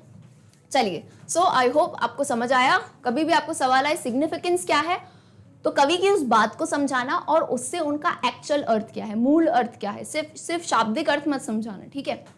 ओके, चलो ऑब्स्ट्रक्ट का मीनिंग लिख लिया। ऑब्स्ट्रक्ट मतलब होता है बाधा डालना। चलिए आते हैं नेक्स्ट क्वेश्चन पे। देखो शॉर्ट आंसर क्वेश्चन है तो हम इतने ही 5-6 लाइन में ही इसको लिख रहे हैं, बहुत ज्यादा इंक्रीज नहीं करेंगे। Question 3, the poet takes a long time to make his decision, what is he thinking about. अब यहाँ कहा गया है कवि जो है निर्णय लेने में कि पहला रास्ता जाऊं या दूसरा रास्ता जाऊं, उसमें वो बहुत वक्त ले रहे हैं। कविता में बताया था, कवि कहते हैं आई स्टूड लॉन्ग यानी बहुत देर तक मैं खड़ा हुआ था। तो वो इतनी देर तक खड़े हो रहे थे तो वो किस चीज के बारे में सोच रहे थे, है ना, what was he thinking about. So the answer is the poet took a long time to make his decision because he wanted to choose the road that is best for him. सही सी बात है, कवि क्यों time ले रहे थे decision लेने में, क्योंकि वो क्या चुनना चाहते थे, ऐसा रास्ता जो उनके लिए बेस्ट है। देखो जीवन में हर इंसान अलग होता है, तो जरूरी नहीं है जो चीज अगर मेरे लिए अच्छी है तो वो आपके लिए भी अच्छी होगी, है ना। जो रास्ता आपके फ्रेंड के लिए यानी जो करियर आपके फ्रेंड के लिए अच्छा है वो आपको भी पसंद आए, उसमें आपका भी इंटरेस्ट हो, isn't it? So that's the reason why poet was taking so much time. वो इतना टाइम ले रहे थे, वो गहन कर रहे थे, सोच कर रहे थे कि मेरे लिए यार मेरी पर्सनैलिटी के हिसाब से according to my interest my talent which is the best road for me. However, he was not sure which road would suit him the best as he could not see the road beyond a particular point. तो however फिर भी ऐसा था कि वो अभी भी एकदम श्योर नहीं थे कि कौन सा रोड बेस्ट होगा। तो हम भी कुछ करियर चूज करते हैं, 90% तक भी हम श्योर रहते हैं, लेकिन वो 10% कहीं ना कहीं रहता है कि सही में शायद ये हमारे लिए बेस्ट होगा या नहीं होगा। चुन तो लिया है, अच्छा भी लगता है ये सब्जेक्ट हमको, बट होता है ना कहीं छोटा सा कंफ्यूजन रहता है। तो सेम था कवि को, वो एकदम श्योर नहीं थे। क्यों नहीं थे? क्योंकि वो एक पर्टिकुलर पॉइंट के बाद, वही ना जब रास्ता बेंड हो जाता है, यानी भविष्य को एक पर्टिकुलर पॉइंट के बाद आप नहीं देख सकते ना आगे समय में क्या आएगा, कौन सी चीजें चलेंगी नहीं चलेगी, तो इसलिए वो एकदम 100% श्योर नहीं थे। Thus, the poet stood there for a long time to make a choice. So whenever you are ending your answers, ये छोटी छोटी टिप लेते जाओ मुझसे कि कभी भी आंसर को एंड करते हो एकदम ब्लैंक एंड मत किया करो कि यहाँ मैंने एंड कर दिया हो गया, नहीं, उसी बात को जो बात कही गई है दोहराते हुए आप ये 4-5 वर्ड्स यूज कर सकते हो। 10 है ना, कॉमा लगा के 10 लिख दो, 10 लगा के कॉमा लगा दो, हेंस कर लो, देयरफॉर कर लो। ये कुछ वर्ड्स हैं जिनसे आप अपने आंसर को क्या कर सकते हो, एंड कर सकते हो, है ना, आंसर उत्तर का एंड कर सकते हो। तो इससे जो है आपको अच्छे मार्क्स अश्योर होंगे, जिसे कहते हैं प्रॉपर आंसर, कहते हैं ना, neat and clear answer. Okay, तो यहाँ कैसे एंड किया देखो, 10 the poet stood there for long. Stood किसका पास्ट टेंस है? स्टूड जो है स्टैंड का पास्ट टेंस है, ठीक। तो द पोएट स्टूड देयर, कवि वहां बहुत देर के लिए खड़े थे, टू मेक अ चॉइस, है ना, तभी। ओके, क्लियर है? चलिए, if the answer is noted down, screenshot is taken. So let's move on to the next question, question number 4. Question number 4 बहुत ही सिंपल सा छोटू सा क्वेश्चन है। Question says what do the two roads represent? यानी ये जो दो बार बार रस्तों की बात की जा रही है ना, रोड 1 and 2, ये क्या रिप्रेजेंट करते हैं? क्या ये आपको बता रहे हैं आपकी गली में जो दो रास्ते आ रहे हैं, यहाँ से विजयनगर जाओगे, यहाँ राजपथ नगर जाओगे, तो ये रास्ते बता रहे हैं? नहीं, हमें पता है इस कविता में रास्ते जो है क्या दर्शा रहे हैं, किसका प्रतीक है, बिकॉज हमें पता है ये पोम जो है एक सिंबॉलिक पोम है, एक मेटाफर की तरफ एक तुलनात्मक रूप से प्रेजेंट की गई है। तो दो रास्ते क्या बता रहे हैं? चॉइसेस को बता रहे हैं। तो ऐसे ही हम अपने आंसर को कोट करेंगे, the two roads represent the dilemma a person faces when having to make a decision. The results of taking a decision one way or the other usually are different.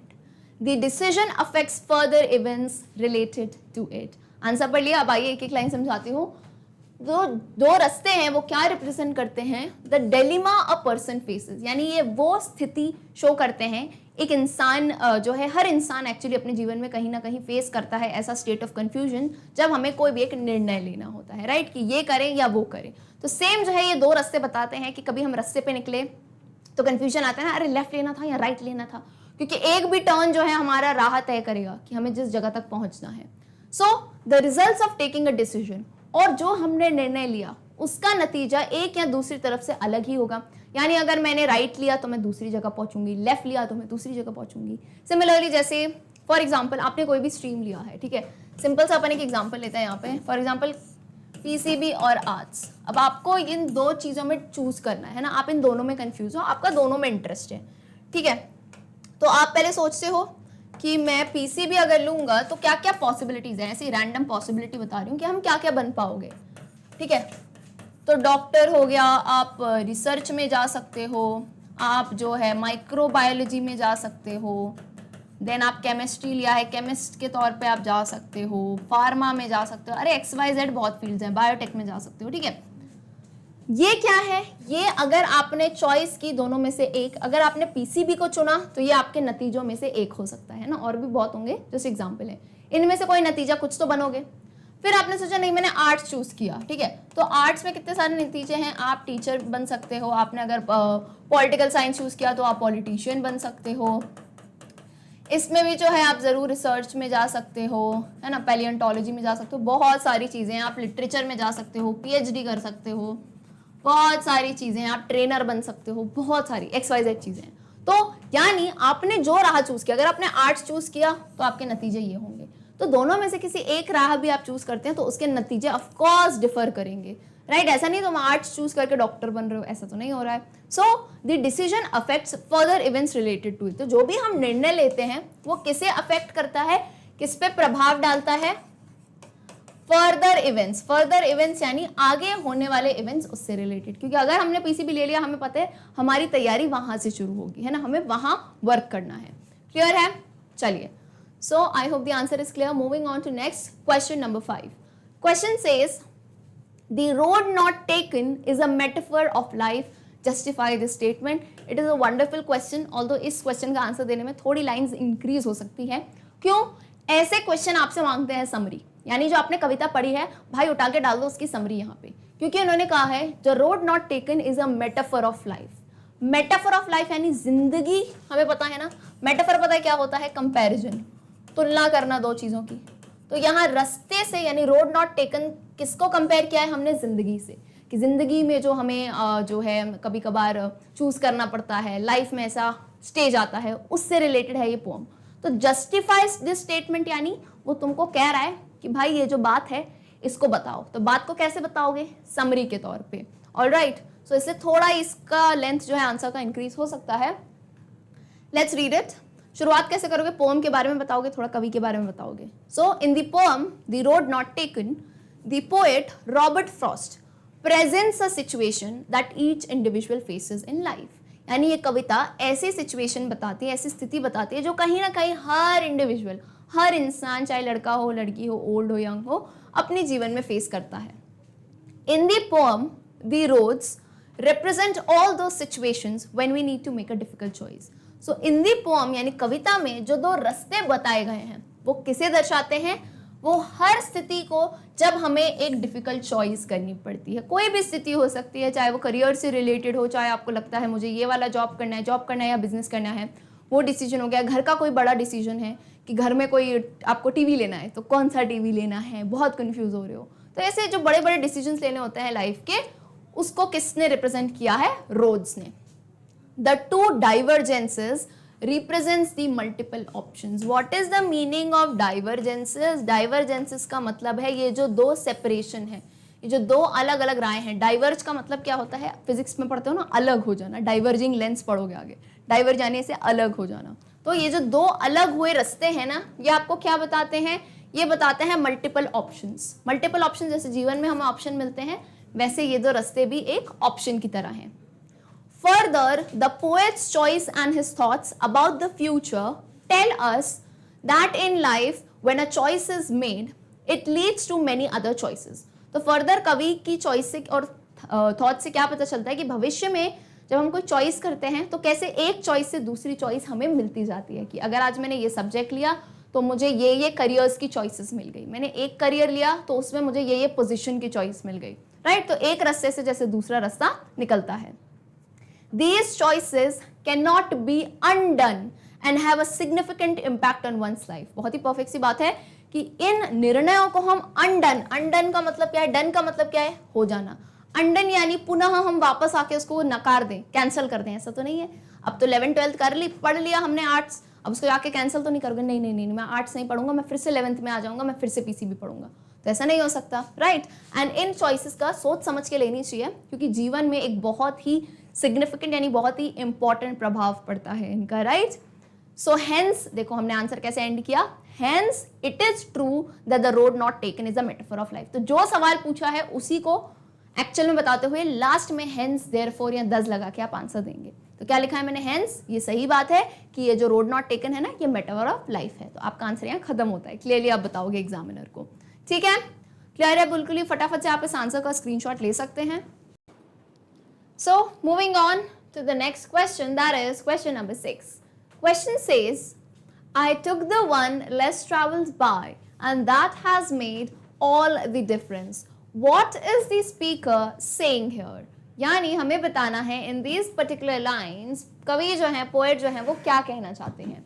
I took the one यानी मैंने ऐसा रास्ता चुना जो काफी कम लोगों द्वारा travel किया गया था एंड उसी की वजह से मेरे जीवन में जो है डिफरेंस आया है. तो इस बात को आप एक्सप्लेन करके लिखोगे.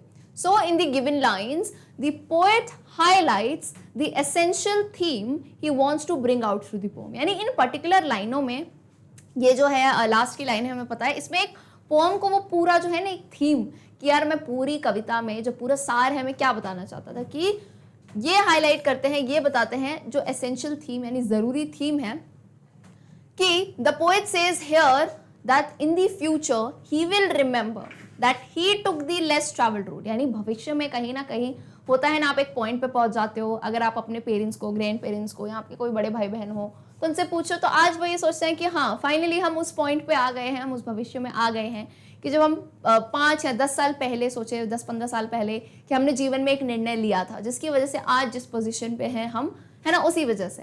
तो वैसे ही वो बताते हैं कि फ्यूचर में वो याद करेंगे कि उन्होंने एक ऐसा रास्ता चुना जो जीवन में काफ़ी कम लोगों ने लिया था, यानी ऐसी रास्ते में जहाँ भेड़ चाल नहीं थी। लोग क्या होते हैं, देखा देखी में यही फील्ड है, यही चूज करना है, अरे इसमें तो बहुत प्रॉफिट है, बहुत पैसा कमाने को मिलेगा, बड़ी बड़ी गाड़ी होगी ना, ऐसे फील्ड यूजुअली चूज करते हैं। ऐसे बहुत ही कम लोग होते हैं क्राउड से छटके अलग, जो एक्चुअल में ना कुछ अलग करना चाहते हैं, जिनका मकसद सिर्फ ये नहीं होता कि यार हमें सिर्फ प्रॉफिट कमाना है, प्रॉफिट से क्या ही है, सब खत्म होकर यहीं रह जाना है।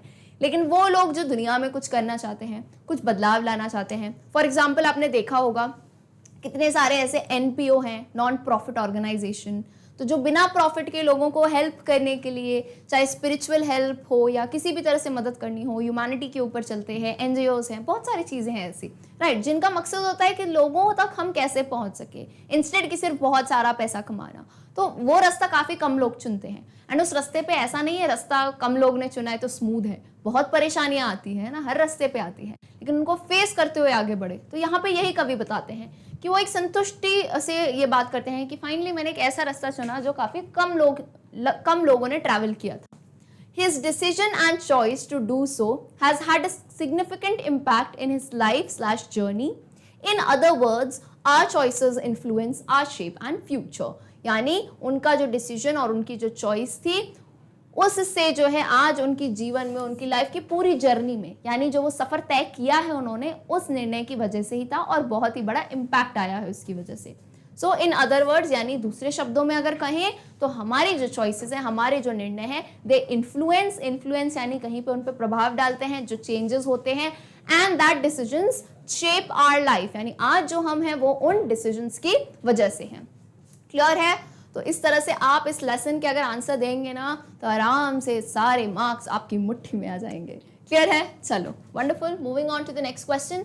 ओके, आते हैं हम हमारे नेक्स्ट टाइप के पैटर्न पे। तो ये पैटर्न देखते ही जो स्टूडेंट्स हैं चिढ़ जाते हैं, मैम लॉन्ग आंसर क्वेश्चंस। यहाँ पे सबसे बड़ी दिक्कत आती है स्टूडेंट्स को कि मैम याद कैसे करें। There are many students who really ask me, ma'am मुझसे पूछते हैं बार बार कि मैम कैसे याद करें, याद ही नहीं होते, इतनी सारी पढ़ाई करनी है, फिर उसमें से बड़े बड़े आंसर याद करो, लॉन्ग आंसर के 100 से 150 वर्ड में लिखने पड़ते हैं, कैसे करें। तो आज जो है ये मैं बात बताने वाली हूँ आपके और मेरे बीच में रहेगी, है ना, निंजा टेक्निक्स दूंगी मैं आपको कि कैसे लॉन्ग आंसर जब आप लिखें, क्योंकि 5 मार्क्स के यूजुअली ये क्वेश्चन आते हैं या उससे ज़्यादा, तो आप आराम से ये मार्क्स अपने पास ले सकते हैं just with these few techniques. तो इन टेक्निक्स को आपको सीखना है। शुरू करने से पहले मैं आपको ना फटाफट से टेक्निक बता देती हूँ। लॉन्ग आंसर क्वेश्चन की अप्रोच क्या रखनी चाहिए, देखो, और एग्जामिनर आपसे क्या एक्सपेक्ट करता है। एग्जामिनर कौन यार? जो कॉपी चेक करेगा। अब कॉपी चेक करने वाले भी तो इंसान है, राइट, अभी तो रोबोट्स नहीं आए हैं ना, इंसान ही है। तो क्या एक्सपेक्ट करेंगे? कुछ चीज़ें। पहली चीज़ तो कोई भी चीज़ अगर सिस्टमैटिकली हो, आपको पता है ना, आपको कोई अगर चीज़ देता है, यानी आपको कोई रेस्टोरेंट में जा रहे हो, सिंपल सा एग्जांपल है, तो आपको अगर डिश मिली, वो डिश आपने देखी बहुत ही क्लमजी, मतलब आपने इडली सांभर मंगाया, सांभर जो है कटोरी से बाहर गिर रहा है, चटनी मिक्स हो गई है पूरी सांभर में, इडली जो है ढंग से नहीं रखी हुई है, चम्मच बहुत इधर उधर रखा हुआ है, तो बोलोगे यार क्या है ये, आप तो रेस्टोरेंट वाले को चिल्लाओगे, है कि नहीं। तो सिमिलरली एग्जामिनर क्यों परेशान होता है? क्योंकि स्टूडेंट्स लॉन्ग आंसर क्वेश्चन में एक ही पैराग्राफ को खींच के उसी बात को बार बार दोहराते हुए कुछ वर्ड्स को द लिख देंगे, ए एंड मैनी बार बार लिख देंगे वही चीज़ों को, तो एग्जामिनर भी तो परेशान होगा यार, सही बात है कि नहीं। फिर बोलते हो मार्क्स नहीं मिलते हैं। So what you have to do, यहाँ आपको स्मार्टली वर्क करना है। पहली चीज़ तो जो मैं पढ़ा रही हूँ वो समझ गए हो। इंग्लिश लिटरेचर क्या है? कहानियों की तरह है, कविताओं की तरह है, तो उसको समझना है। समझ आ गया, ठीक है। दूसरा फैक्ट क्या होता है, आपको थोड़ा लर्न करना पड़ेगा। लर्न जैसे का मतलब नहीं है रटो, ठीक है। आजकल क्या एक वो ट्रेंड चल गया, नहीं रटना नहीं है। रटना और लर्न करने में क्या फ़र्क है मैं बताती हूँ। आप किसी भी चीज़ को समझने के बाद उसको थोड़ा याद तो करना पड़ता है। देखो, क्योंकि हम इंग्लिश में बहुत ज़्यादा महारथी, हम विलियम शेक्सपियर तो नहीं हो गए, है ना। हमें क्या है, कैसे सीखेंगे हम? इन कवियों से सीखेंगे, या मैं आपकी टीचर जो आपको आंसर देती हूँ, तो आप आंसर को समझोगे और थोड़ा ध्यान दोगे, याद करोगे, अच्छा पलक मैम ने आंसर की शुरुआत ऐसे की थी, एंड ऐसे करने को कहा था, तो थोड़ी तो चीज़ें सीखते हो ना। अब हर चीज़ आप अपने वर्ड्स में लिखाओगे तो आपके वर्ड्स कैसे हैं? आपने अभी इतनी वोकैबुलरी मास्टर नहीं की है, आपने बहुत अच्छे से नहीं किया है, तो आप थोड़ा थोड़ा जो है यहाँ से सजेशन लोगे। तो लॉन्ग आंसर में भी यही है, समझने के बाद कोशिश करो कि कुछ तो ऐसे शब्द होंगे, अच्छे शब्द, जो आप बिल्कुल याद करके रखो कि मैं एग्जाम में लिख के आऊंगा तो एग्जामिनर चेक करेगा, कहेगा वाह क्या बच्चा है, इतनी बढ़िया उसकी जो है वोकैबुलरी है, यहाँ मार्क्स मिलते हैं। ठीक है, अब लॉन्ग आंसर क्वेश्चन में ये पैटर्न आप फॉलो करोगे ना, आराम से मार्क्स मिलेंगे। कौन सा पैटर्न? Begin with introduction. अच्छा, इंट्रोडक्शन किसका? माय नेम इज पलक। अरे ये वाला इंट्रोडक्शन नहीं, जो भी आपका सवाल है, जो भी आपका क्वेश्चन है, जैसे फॉर एग्जांपल आपको क्वेश्चन पूछा है what do the roads represent, ठीक है, या पोअम के बारे में बताओ, तो आप जब शुरू करोगे तो पोअम के इंट्रोडक्शन से, यानी जो चेक करेगा उसको बताना थोड़ा बहुत कि ये पोअम किस बारे में है, कौन इसके कवि हैं, क्या बात कही गई है, हल्का सा इंट्रोडक्शन में। ये आ जाएगा आपका एक पैराग्राफ में। आप चाहो तो इन्हें पैराग्राफ्स में जरूर डिवाइड करें, है ना। तो आपका फर्स्ट पैराग्राफ जो है, पहला पैरा, वो ऐसे हो जाएगा, ठीक है, इंट्रोडक्शन। देन सेकंड पैरा आएगा main explanation. What do you mean by main explanation? यहाँ पे आपको बिल्कुल सटीक आंसर देना है, यानी अब घुमाना नहीं है आपको एग्जामिनर को, जो बात पूछी है उस बात को समझाते हुए आप एग्जैक्ट एक्सप्लेनेशन दोगे in the second paragraph. Okay, यहाँ पे एग्जैक्ट बात कही जाएगी। And then moving on to the last paragraph, आखिर में हमेशा क्या आता है?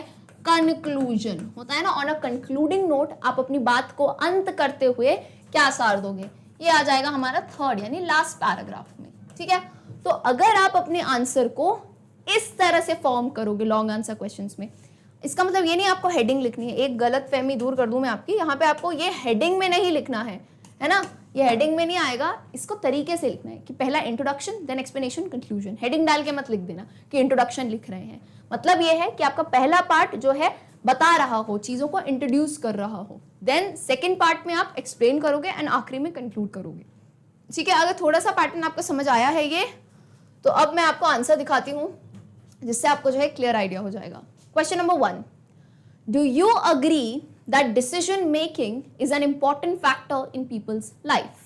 Support your answer in the context of the poem The Road Not Taken. Generally इसी तरह के सवाल लॉन्ग आंसर में पूछे जाते हैं, आपको डिटेल में एक्सप्लेन करना होता है। ठीक है, तो कैसा क्वेश्चन है कि क्या आप सहमत हैं कि डिसीजन मेकिंग यानी जीवन में जो निर्णय लेना होता है वो एक इंपॉर्टेंट फैक्टर है हर इंसान के जीवन में, राइट? अब ये आंसर आप कैसे दोगे? कहते हैं आपने जो पोएम पढ़ी है उसको भी थोड़ा यूज करो, उसके हिसाब से आप बताओ कि क्या ये चीज सही है या नहीं। तो पहले कहां से शुरू करोगे? पहले कहां से शुरू करोगे? आप बताओगे कि डिसीजन मेकिंग क्या होती है ना। थोड़ा डिसीजन मेकिंग के ऊपर ये इंट्रोडक्शन रहेगा आपका, क्लियर है? सेकंड पैराग्राफ क्या रहेगा? इस कविता से रिलेटेड जो आंसर है, हम एक्चुअल आंसर देंगे क्योंकि अब उसने पूछा है कविता से रिलेटेड आपको ये बात बतानी है। सेकंड में वो बताओगे और लास्ट में कंक्लूड करके उस बात को कह दोगे कि हाँ, डिसीजन मेकिंग और रोड नॉट टेकन में कैसे ये दोनों रिलेटेड थी। क्लियर है? चलो तो शुरुआत करते हैं। देखिए पैराग्राफ में हमने डिवाइड किया है। पहला पैराग्राफ सबको पता है क्या है? इंट्रो है। और क्या पूछा था? Do you agree? तो उसको बता तो दो हाँ या ना। तो अगर आप अग्री करते हो आप कहोगे yes, yes comma I agree that decision making is an important factor in people's life. यानी मैं बिल्कुल सहमत हूं कि डिसीजन मेकिंग लोगों के जीवन का एक बहुत ही अहम हिस्सा है। We need to take decisions and make choices even in the simplest of situations like buying a product. Common सी बात है, हमें डिसीजन और निर्णय जो लेने पड़ते हैं ना, even in simplest situations of life. Simplest यानी सबसे सरल से सरल चीज जो हमारे जीवन में होती है। जैसे छोटी सी बात बताऊं, बाइंग अ प्रोडक्ट, यानी कोई सामान खरीदने में भी हमें कितना सोचना पड़ता है। कभी हम जाते हैं मम्मी पापा के साथ तो कितना सोचना पड़ता है, अरे ये वाला लें या ये वाला लें, इसका प्राइस सही है, नहीं ये दूसरे मार्केट में तो और कम पे मिल रहा है, अरे ऑनलाइन इसकी रेट कम है। तो प्रोडक्ट लेने में भी कितना सोचते हैं हम, राइट? तो वैसे ही each one of our decisions or choices have far reaching consequences. इसका मतलब क्या हुआ? हमारा हर डिसीजन और her choice have far reaching. far reaching का मतलब क्या होता है? दूर तक पहुंचने वाले consequences, यानी उसके परिणाम उसी से डिफर करेंगे कि हमने ये चूज किया या फिर वो चूज किया, राइट?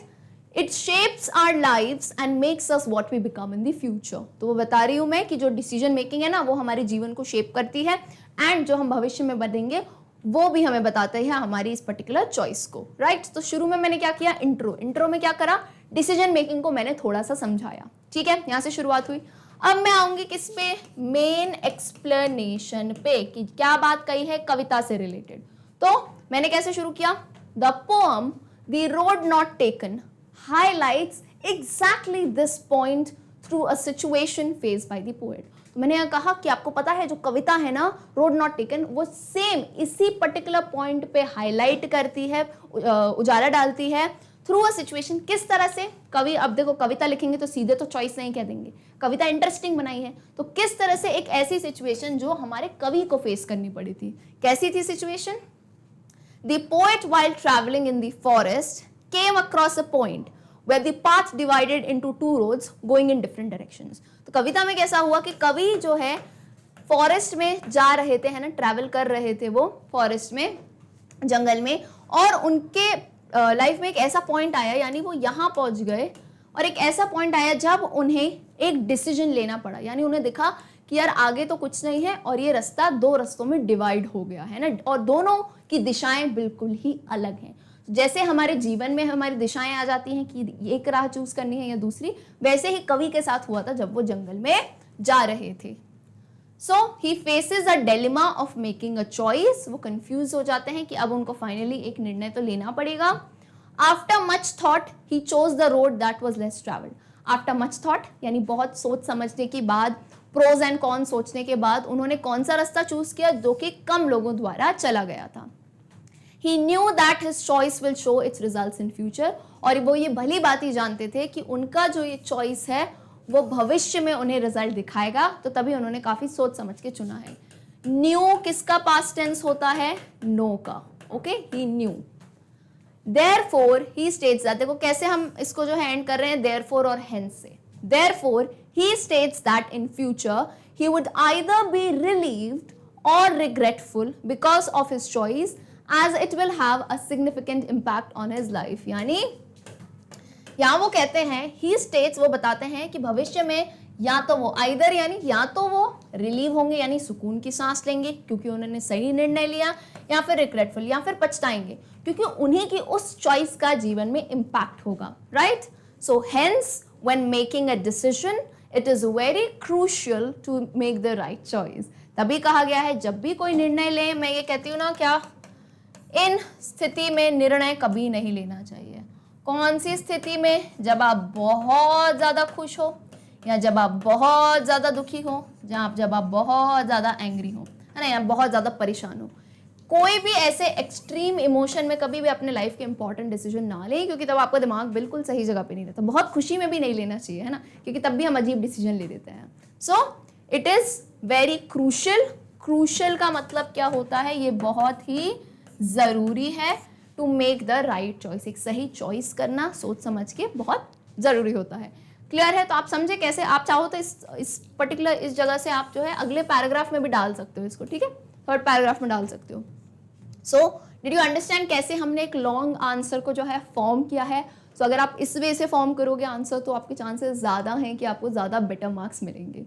ओके, चलिए क्वेश्चन नंबर 1 क्लियर है। Moving on to question number 2। Question number 2 क्या कहता है?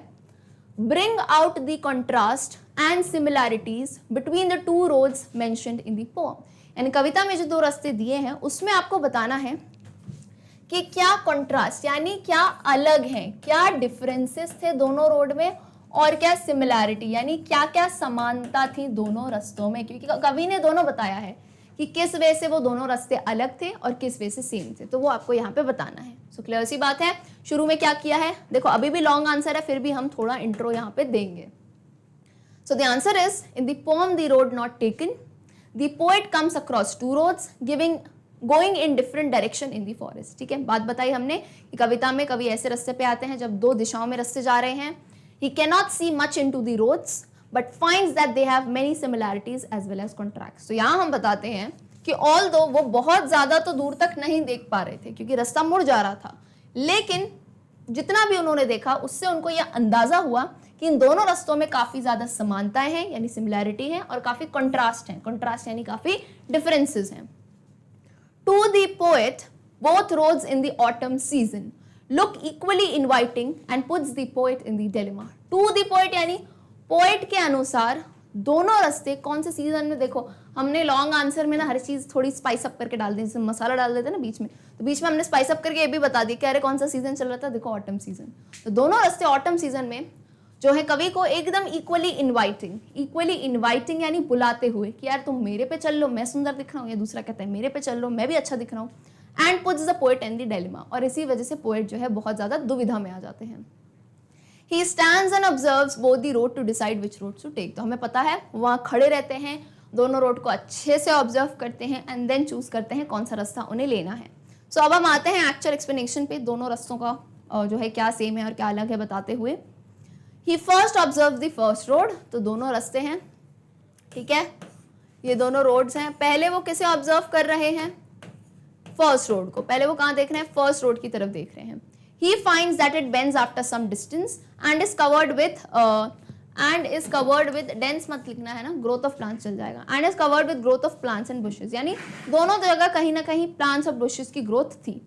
The other road according to the poet is as beautiful as the first road। फिर बीच में वो क्या होता है? कंफ्यूज हो जाते हैं। वो कहते हैं कि हाँ यार दूसरा रोड भी तो पहले रोड जैसा ही अच्छा है, दोनों ही अच्छे दिख रहे थे। क्यों? क्योंकि दूसरा रोड ज्यादा ग्रासी था, है ना, इस पे ज्यादा घास थी, and seems that it has rarely been used. Rarely यानी बड़ी मुश्किल से शायद लगता है कि उस पे लोग चले होंगे, यानी काफी कम लोगों द्वारा ये रास्ता चुना गया होगा।